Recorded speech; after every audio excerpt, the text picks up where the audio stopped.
வீர பெரும்பாட்டன் தீரன் சின்னமலை திருப்பூர் மாவட்டம் காங்கயம் வட்டம் சென்னிமலைக்கு அருகிலுள்ள மேலப்பாளையம் எனும் ஊரில் ரத்தின சர்க்கரை மன்றாடியார் பெரியாத்தா இணையருக்கு குழந்தைசாமி, தீர்த்தகிரி, தம்பி, கிளேதார், குட்டிச்சாமி எனும் 5 ஆண் மக்களும் ஒரு பெண் மகளும் பிறந்தனர். அந்த 5 குழந்தைகளில் இரண்டாவது மகனாக கிபி 1756 ஆண்டு ஏப்ரல் 17ஆம் நாள் பிறந்தார் தீரன் சின்னமலை என்று அழைக்கப்பட்ட தீர்த்தகிரி சர்க்கரை உத்தமகாமின்ற மன்றாடியார். சிலம்பாட்டம், கட்டுத்தடி, தடிவரிசை, மல்யுத்தம், வில்வித்தை, வாழ்வீச்சு என அத்தனை வீர விளையாட்டுகளிலும் தனித்துவம் பெற்றிருந்த நமது வீர பெரும்பாட்டன் தீர்த்தகிரி சர்க்கரை உத்தமகாமின்ற மன்றாடியார் தனது இளம் வயதில் கொங்கு நாட்டின் வரிகள் அனைத்தும் மைசூர் அரசுக்கு செல்வதை பொறுத்துக் கொள்ள முடியாமல் கடும் சினம் கொண்டார். ஒரு நாள் வழியில் ஒரு தண்டல்காரன் வரி பணத்துடன் குதிரை மீது செல்வதை பார்த்து சின்னமலை அவனை விசாரித்தார். அவன் மைசூர் மன்னருக்கு வரிப்பணம் கொண்டு போவதாக கூறினான். நம் நாட்டு வரிப்பணத்தை மைசூர் மன்னருக்கு எதற்காக கொடுக்க வேண்டும் என்று கேட்க, அதற்கு நம் கொங்கு நாட்டை மைசூர் அரசர் தான் ஆளுகிறார், அதற்காக நாம் அவருக்கு வரி கொடுக்க வேண்டும் என்று சொன்னான் தண்டல்காரன். சினத்துடன் சீறிய சின்னமலை, நம் நாட்டை மைசூர் அரசர் ஏன் ஆள வேண்டும்? நமக்கென்ன ஆளவா தெரியாது? இந்நாட்டை ஆள்வதற்கு இங்கு என்ன ஆளா இல்லை? வரி பணத்தை கொடு என்று வாங்கிக் கொள்ள, ஐயா, சங்ககிரியில் காத்திருக்கும் திவானுக்கு நான் என்ன சொல்வது? எங்கள் ஊராளி சும்மா இருப்பாரா என்று தன் நிலைமையை சொல்ல, நம் நாட்டு வரிப்பணம் அயலாருக்கு போகக்கூடாது. பாடுபடுவது ஒருவர், பயன் பெறுவது மற்றொருவரா? வரிப்பணத்தை சென்னிமலைக்கும் சிவன்மலைக்கும் நடுவில் ஒரு சின்ன மலை பறித்து விட்டதாக போய் உன் மன்னர் ஹைதர் அலியிடம் சொல் என்று எச்சரித்து அனுப்பினார். அந்த வரிப்பணத்தை தமது ஊரில் இருந்த ஏழைகளுக்கு பிரித்து கொடுத்தார். அன்றிலிருந்து அனைவராலும் தீரன் சின்னமலை என்று அழைக்கப்பட்டார் நமது வீர பெரும்பாட்டன். கங்கை என்பார் நின் குலத்தை, கமலை என்பார் ஆனூரை, கவின்சேர் நல்ல மங்கை என்பார் நினது தெய்வம், மாதேவர் செயங்கொண்டார் வானர்க்கு ஈகை நின் கையென்பார், போர்க்களத்துக்கு ஒரு விசையன் நின்னை என்பார் நிலத்தில், கீர்த்தி தங்கம் என்பார் ரத்தினத்தின் தீர்த்தகிரி என்ற சொல்லும் தகுங்கண்டாயே. சென்னிமலைக்கும் சிவன்மலைக்கும் இடை தீரமிகு சின்னமலை என்று மேனாம்பு பேசிய தீர்த்தகிரி எனும் பாடல் நமது பாட்டனின் பெருமையை பாடுகிறது. தீரன் சின்னமலையிடமிருந்து தப்பிய தண்டல்காரன் சங்ககிரியில் தங்கியிருந்த மைசூர் அரசின் திவானிடம் நடந்ததை சொல்ல 100 குதிரைப்படை வீரர்களை அனுப்பி தீரன் சின்னமலையை பிடித்து வர ஆணையிட்டார் திவான். அப்படை வரும் செய்தி அறிந்த சிறிது நேரத்தில் சின்னமலை தனது நண்பர்களான பொல்லான் என்கிற வேலப்பன் மற்றும் கருப்பு சேர்வையுடன் சேர்ந்து மக்கள் படையோடு புயலென சுழன்றார். தீரனை பிடிக்க வந்த படை சிதறி ஓடியது. கருப்பு சேர்வை, பொல்லான், திப்புவின் படையில் இருந்த குணால நாடார் ஆகியோர் இறுதி வரை தீரன் சின்னமலைக்கு நண்பர்களாகவும் படை தளபதிகளாகவும் தோளோடு தோளாக நின்றார்கள் என்பது வரலாறு. சின்னமலையின் படை தளபதியான கருப்ப சேர்வை பிரெஞ்சு தேசத்தின் மாவீரன் நெப்போலியனிடம் தூது சென்றவர்களில் ஒருவர். கட்டுத்தறிக்காரர் முன்னடக்க உடன் கருப்ப சேர்வையும் பின்னடக்க, வட்ட பொட்டுக்கார சின்னமலை அதோ வார சௌரியம் பாருங்கடி, பூனை குளம் என வெள்ளை படையோட பூரித்து வீர புலி போல சேனைக்கு அதிபதி சின்னமலை வரும் தீரத்தை வந்து மே பாருங்கடி, கச்சை கட்டும் தடிக்காரர்களே வெள்ளைக்காரர்களை எங்கு கண்டாலும் காலை ஒடித்து துரத்துங்கள் என்றுமே கட்டளையிட்டானாம் சின்னமலை என்று பாட்டனின் புகழ் பாடுகிறது சின்னமலை கும்மி பாட்டு. கொங்கு நாட்டை அயலார் கையிலிருந்து மீட்க வேண்டும். ஒரு நாட்டை அந்நாட்டுக்கு சொந்தக்காரன் இல்லாத அயலான் ஒருவன் ஆள்வதை அனுமதிக்க கூடாது. நம் நாட்டை நாமே ஆள வேண்டும். அயலார் ஆட்சியில் சொந்த நாட்டு மக்களுக்கு எந்த நன்மையும் ஒருபோதும் ஏற்படாது, தீமைகள் தான் உண்டாகும். அதைவிட தாய் நிலத்துக்கு தொடர்பில்லாத அயலான் ஒருவன் தங்கள் தாய் நாட்டை ஆட்சி செய்வதை பொறுத்துக் கொள்வதை போன்ற மானக்கேடு அந்நாட்டு மக்களுக்கு வேறு ஏதுமில்லை. இமயம் முதல் குமரி வரை தமிழ் மொழி கொண்டு ஆட்சி செய்த மூவேந்தர்களின் தமிழ்நாடு தமிழ் தெரியாத அயல் மொழியாளர் ஆட்சிக்கு உட்பட்டு அல்லல் படுவதா? பல ஆண்டுகளாக தமிழ்நாடு ஆந்திரத்து நாயக்கர் ஆட்சியில் அயல் மொழியாளர் மேற்பார்வையில் இருந்து வந்ததாலேயே தமிழ் மொழி தன் பெருமையை இழந்து விட்டது. இனியும் அயல் நாட்டவரின் ஆட்சிக்கு உட்பட்டால் நம் தாய்மொழி என்னாகும்? வேற்றுமொழி பேசுவோருக்கு தம் தாய்மொழி அல்லாத மக்களிடம் எப்படி அன்பு உண்டாகும்? நம் தாய் நாட்டை அயலார் ஆள அந்த ஆட்சியின் கீழ் அடிமை வாழ்வது நம் நாட்டு மக்களின் வீரத்துக்கு அழகா? தமிழர்கள் என்ன வீரமில்லாத வெற்று உடம்பினரா? தமிழர் வீரம் இறந்தொழிந்தா போய்விட்டது? இல்லை, உயிரோடு தான் இருக்கிறது. ஆனால் உறங்கி கிடக்கிறது. அந்த உணர்வை தட்டி எழுப்ப வேண்டும். அதை ஏன் நாம் செய்யக்கூடாது என்று நமது வீர பெரும்பாட்டன் தீரன் சின்னமலை தீவிரமாக சிந்தித்தார். அதே சமயம் ஆங்கிலேயர்களை எதிர்த்து போரிட தனக்கு இணையான வீரர்களை தேடிக்கொண்டிருந்த திப்பு சுல்தான் தனது தந்தையான ஹைதர் அலி வரி வசூலிக்கு அனுப்பி வைத்த வீரர்களை விரட்டியடித்த தீரன் சின்னமலையை பற்றி அறிந்தார். சின்னமலையே தனக்கு தகுந்த வீரர் என எண்ணி ஓரணியில் திரள்வதற்காக அழைப்போலை அனுப்பினார். வெள்ளையர் எதிர்ப்பு மனநிலை கொண்டிருந்த தீரன் சின்னமலையும் அதற்கு உடனடியாக இசைவு தந்தார். வெள்ளையர் பகை விரட்ட விடுதலை வேட்கை கொண்ட ஆயிரம் வீரர்களை சாதி சமயம் பாராது திரட்டினார் தீரன் சின்னமலை. விடுதலை உணர்வுடன் திரண்டவர்களுக்கு கடுமையான போர் பயிற்சிகள் அளித்தார். இந்த கொங்கு படை திப்பு சுல்தானின் படையில் அணிவகுக்க மைசூருக்கு சென்றது. அங்குதான் குணாளன் நாடாரின் நட்பு தீரன் சின்னமலைக்கு கிடைத்தது. சுதந்திரம், சமத்துவம், சகோதரத்துவம் எனும் கொள்கையும் பிரிட்டிஷ் காலனி ஆதிக்கத்தை எதிர்த்து நின்ற பிரெஞ்சு படையும் திப்பு சுல்தானின் படையில் இருந்தன. தீரன் சின்னமலையின் கொங்கு படை அவர்களிடமிருந்து நுட்பமான போர் பயிற்சிகள் பலவும் கற்றது. திப்புவின் நெருங்கிய நண்பரானார் தீரன் சின்னமலை. திப்பு சுல்தானுக்கும் ஆங்கிலேயருக்கும் இடையே 4ஆம் கட்ட மைசூர் போர் கிபி 1799 ஆண்டு தொடங்கியது. வெள்ளையர் படை 40,000 வீரர்களுடன் மோத தன் உற்ற நண்பன் திப்புவிற்காக களமிறங்கினார் தீரன் சின்னமலை. மழவள்ளி என்னும் இடத்தில் சிறிய படையை கொண்டு போர் புரிந்து வெள்ளையர் படையை வீழ்த்தினார் தீரன் சின்னமலை. திப்பு சுல்தானுக்கும் தீரன் சின்னமலைக்குமான நட்பு கிபி 1792 தொடங்கி திப்பு மரணித்த கிபி 1799 வரை தொடர்ந்தது. திப்புவின் படை தளபதிகளான பூர்ணையர், மீர் காசிம் போன்ற துரோகிகளின் துணையுடன் நயவஞ்சகமாக திப்புவை வீழ்த்திய வெள்ளையர்களின் மீது தீரன் சின்னமலை கடும் கோபம் கொண்டார். திப்பு சுல்தானை கொன்றவர்களை பழிவாங்க பெரும் படையுடன் தயாராக வேண்டும் என்ற உறுதியோடு மைசூரில் இருந்து புறப்பட்டார். வெள்ளையர்கள் தீரன் சின்னமலை மீது ஆத்திரம் கொண்டு போர் புரிய தயாராயினர். ஆங்கிலேய படையின் நகர்வை கண்காணித்து தனக்கு சொல்வதற்கு தனக்கு நம்பிக்கையான ஒருவர் அவர்களிடம் உளவாளியாக பணியாற்ற வேண்டும் என எண்ணி தனது நண்பனான பொல்லானை தேர்ந்தெடுத்தார் தீரன் சின்னமலை. ஆங்கிலேயர் படையில் ஆயுதங்கள் சரி செய்யும் பணியாளராக பொல்லான் சேர்ந்தார். கிபி 1801 ஆண்டு பவானியில் நடைபெற்ற காவிரி கரையோர போர், கிபி 1802 ஆண்டு நடைபெற்ற சென்னிமலை போர், கிபி 1803 ஆண்டு நடைபெற்ற அரச்சலூர் போர் ஆகிய 3 போர்களிலும் ஆங்கிலேயரை எதிர்த்து தீரன் சின்னமலை மாபெரும் வெற்றி பெற்றதற்கு மிக முக்கிய காரணமாக இருந்தவர் தளபதி பொல்லான் அவர்கள். பொல்லான் ஒற்றனாக ஆங்கில படைக்குள் ஊடுருவி ஆங்கிலேயர்களின் போர் நகர்வுகளை, போர் தந்திரங்களை, படை அளவுகளை தெரிவித்தபடியால் தீரன் சின்னமலை எளிதாக வெற்றி பெற்றார். சிதறி கிடந்த பல்வேறு சமூகங்களை சேர்ந்த ஏறக்குறைய 20க்கும் மேற்பட்ட பாளையங்களை இணைத்த தீரன் சின்னமலை பாளையக்காரர்களுக்கு வெள்ளை ஆதிக்கத்துக்கு எதிரான விடுதலை சிந்தனையை, உரிமை உணர்வை ஊட்டினார். வெள்ளையர் எளிதில் நுழைய முடியாத வண்ணம் பூந்துரை நாட்டின் புகழ்மிக்க ஊரான ஓடா நிலையில் உறுதியான கோட்டையை கட்டினார். அங்கே பயிற்சி கூடங்களும், மக்களின் கருத்தறிய பெரிய வளாகங்களும், அறிஞர்களும் புலவர்களும் விவாதிக்க பேரவைகளும் அமைத்தார். மருதுபாண்டியர்கள் ஒருங்கிணைத்த கோவை புரட்சியின் கூட்டமைப்பில் தீரன் சின்னமலையும் ஒருவர். மைசூரிலிருந்து திப்பு சுல்தான், தூந்தா ஜீவா, சேது சீமையிலிருந்து முத்துராமலிங்க சேதுபதி, கொங்கு பகுதியிலிருந்து தீரன் சின்னமலை, விருப்பாச்சி கோபால நாயக்கர், கேரளாவின் மலபார் பகுதியிலிருந்து பழசி அரசர் என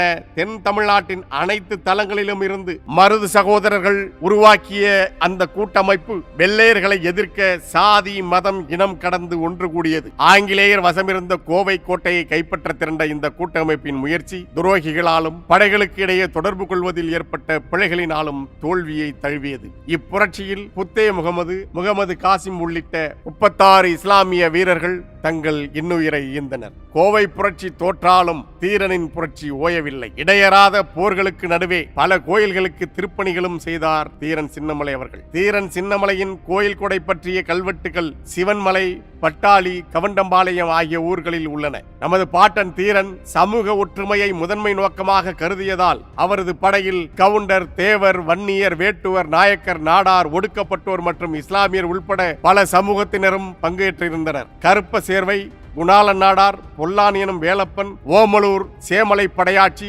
முட்டுக்கட்டை பெருமாத்தேவன், பத்தே முகமது உசேன் ஆகியோர் படையில் முக்கியத்துவம் பெற்றிருந்தார்கள். திப்புவின் படை வீரர்கள் சிலரையும் தன் படையில் இணைத்துக் கொண்டு தன் வீரர்களுக்கு சிவன்மலை காட்டில் கடுமையான பயிற்சி அளித்த தீரன் சின்னமலை துப்பாக்கி, பீரங்கி போன்ற நவீன ஆயுதங்களை பிரெஞ்சு வீரர்களின் துணையுடன் தயாரித்தார். தனது உயிர் நண்பன் திப்பு சுல்தானை கொன்றவன் தன்னிடம் வரும் காலத்தை எதிர்பார்த்து காத்திருந்தார். கிபி 1801 ஆண்டு மேக்ஸ்வெல் பெரும்படை திரட்டி காவிரி ஆற்றை கடந்து வந்தான். அவனை கோட்டைக்குள் நுழைவிடாமல் விரட்டி அடித்தது தீரன் சின்னமலையின் படை. மீண்டும் ஓராண்டு கழித்து நன்கு பயிற்சி பெற்ற படைகளுடன் திரும்பி வந்தான் மேக்ஸ்வெல். தனது படையணிகளை கொண்டு வியூகம் அமைத்து அப்படைகளை சுற்றி வளைத்து தாக்கினார் தீரன் சின்னமலை. ஆங்கிலேய தளபதி மேக்ஸ்வெல்லின் தலையை தீரன் சின்னமலை தனியாக வெட்டி எடுத்தார். வெள்ளையர் படை முற்றிலுமாக அழிக்கப்பட்டது. தன் பெரும்படையால் பல்வேறு படைகளை வென்று மாபெரும் வெற்றிகளை குவித்த மேக்ஸ்வெல் கொங்கு நாட்டில் ஒரு சிறு படையிடம் தோற்றான் என்று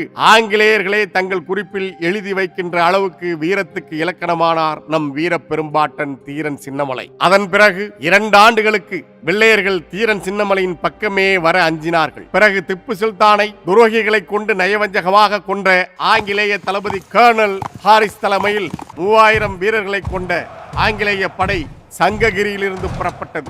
வழி நெடுக எதிர்த்து நின்ற தமிழ்நாட்டு வீரர்களை கடந்து முன்னேறியது அப்படை. தம்பட்டம்பாறை என்னும் இடத்தில் தீரன் சின்னமலை தனது துப்பாக்கியால் ஹாரிஸின் குதிரையின் மீது சுட்டார். அதை பின்பற்றி ஓடி வந்த 300 குதிரைப்படை வீரர்களும் திரும்பி ஓடினார்கள். காயத்துடன் ஈரோடு வரை ஓடிய அந்த குதிரை அங்கே சுருண்டு விழுந்தது. சின்னமலை வெடி குண்டுக்கு தப்பி ஓடும் சீமைப்படையின் குதிரையெல்லாம் ஒன்னின் பின் ஒன்னாக குள்ளநரி போல ஓடும் ஒய்யாரத்தை பாருங்கடி என்று சின்னமலை கும்மி இந்த நிகழ்வை பதிவு செய்துள்ளது. தனக்கு ஏற்பட்ட அவமானகரமான தோல்வி ஹாரிஸை கூனி குறுக செய்தது. சின்னமலையின் படைகள் சூழத் தொடங்க புறமுதுகிட்டு ஓடினான் ஹாரிஸ். தனது நண்பன் திப்புவின் கொலைக்கு காரணமானவன் பயந்து பதறி ஓடுவதை பார்த்து ஆரவாரம் செய்தார் சின்னமலை. அந்த வெற்றியின் நினைவாக வெற்றி தூண் ஒன்று அங்கு நிறுவப்பட்டது. பேரரசுகளையே அடிமைப்படுத்தி விட்டோம், பெரும் வெற்றிகளை ஈட்டி விட்டோம். ஆனால் கொங்கு பகுதி வீரர்களை தோற்கடிக்க முடியவில்லை.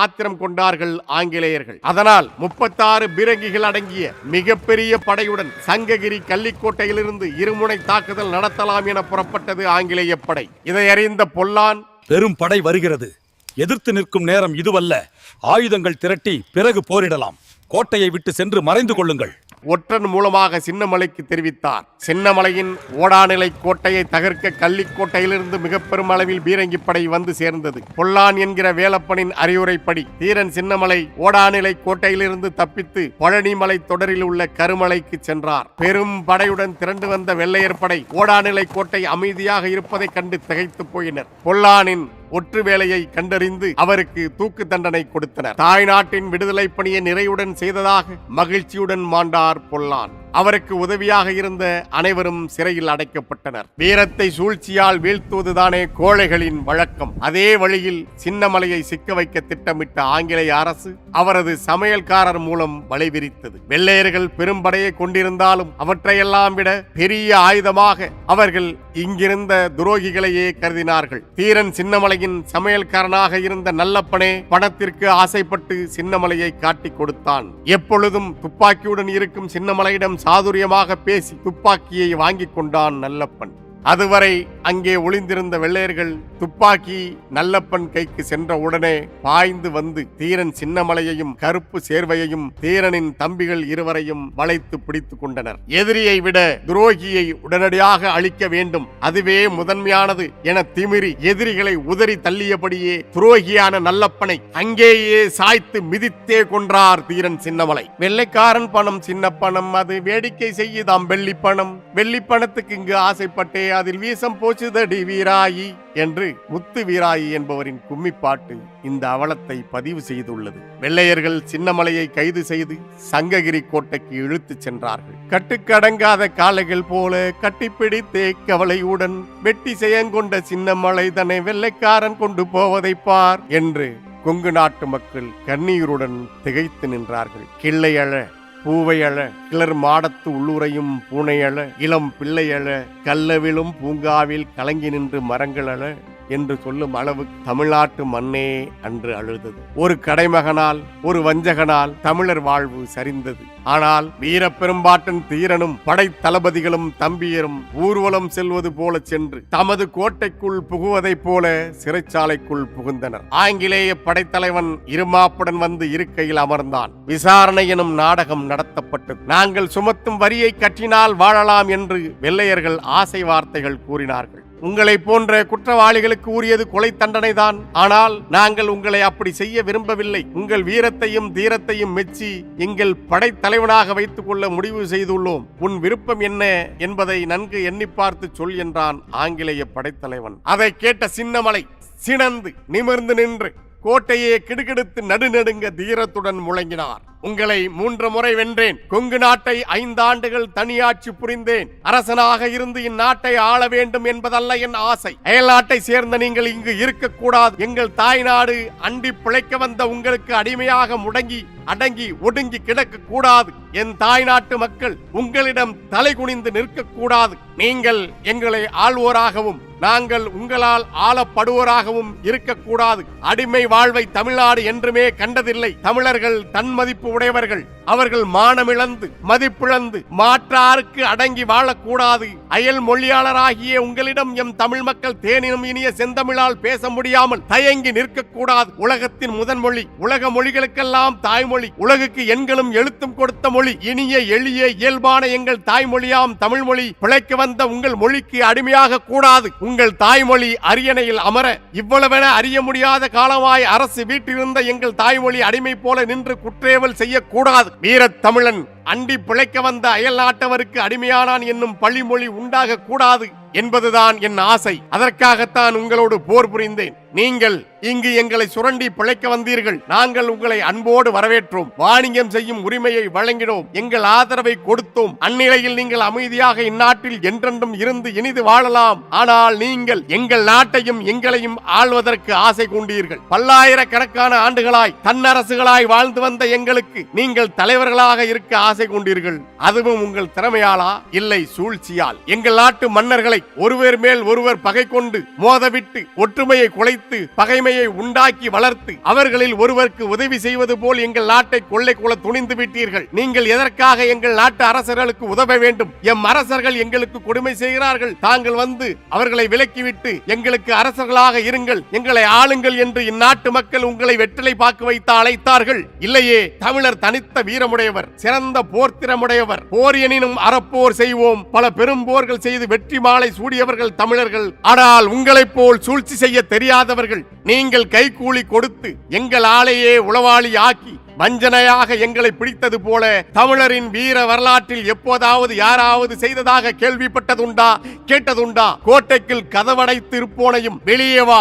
களம் வகுத்து போர் புரியலாம் என்று அறைகூவி அழைப்பதுதான் தமிழரின் போர் முறை. படைக்களம் ஏதுமின்றி, ஆயுதங்கள் ஏதுமின்றி, வெறும் கையோடு உணவு உண்ணுகிற வேளையில் திடீரென வந்து சிறைப்பிடிப்பதா போர் முறை? இதுவா வீரம்? 5 ஆண்டுகள் உங்களை அடக்கி ஆண்டேன். இப்போது நான் உங்களுக்கு அடிமையாக, உங்களுக்கு படைத்தலைவனாக இருந்து பிறகு உங்களை இந்த நாட்டை விட்டு விரட்ட முடியுமா? ஒருபோதும் முடியாது. எங்கள் நாட்டின் பகைவர்கள் நீங்கள். உங்கள் காலை தொட்டு கும்பிட்டு எமது வயிறு வளர்க்க நாங்கள் என்ன மானம் கெட்டவர்களா? மானத்தின் பிறப்பிடம் தமிழ்நாடு. மானம் பெரிதா வாழ்வு பெரிதா எனில் வாழ்க்கைக்காக மானத்தை விற்கும் வழக்கம் தமிழர்களுக்கு இல்லை. உங்களுக்கு அடிமையாக இருக்க எங்களால் ஒருபோதும் முடியாது. அயல் நாட்டை சேர்ந்த உங்களை இந்த நாட்டை விட்டு அப்புறப்படுத்துவதற்காகத்தான் நான் உங்களோடு போர் புரிந்தேன். உங்களுக்கு நான் படைத்தலைவனா?